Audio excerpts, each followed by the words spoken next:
When I bought this crumbling 80-year-old mansion on the edge of town, everyone said I was crazy, but I spent months restoring it, sandblasting stone, rewiring everything, bringing the place back to life. When suddenly the HOA from the subdivision half a mile away marched up my driveway like I owed them rent, led by Karen, the self-declared architectural overseer, waving a stack of bogus violations, saying my mansion threatened the uniformity of the neighborhood, even though it isn't in their neighborhood. And when I laughed and told them they had no authority here,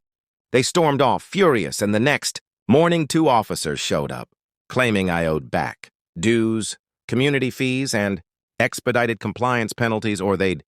shut down my renovations, and I instantly recognized what was happening. Karen had bribed them with made-up paperwork to try to strong-arm me into paying thousands. So instead of arguing, I walked them inside, straight into my library, opened a drawer, and pulled out my badge, the one that says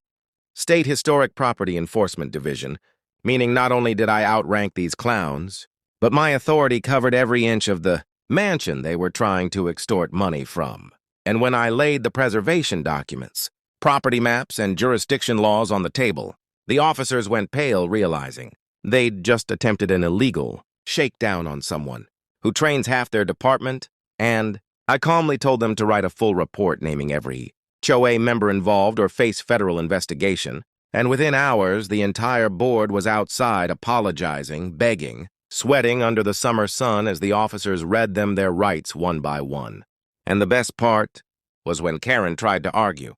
that she didn't know because the lead officer simply held up the fake violations she printed and said, "You're done," and the mansion stood tall, restored and glorious, while their entire petty empire crumbled in the driveway. And I just leaned on the railing, thinking maybe next time don't try to extort someone who literally enforces the law. And if you love watching HOA Karens and dirty cops get wrecked by the truth, make sure you subscribe because the next story is even crazier.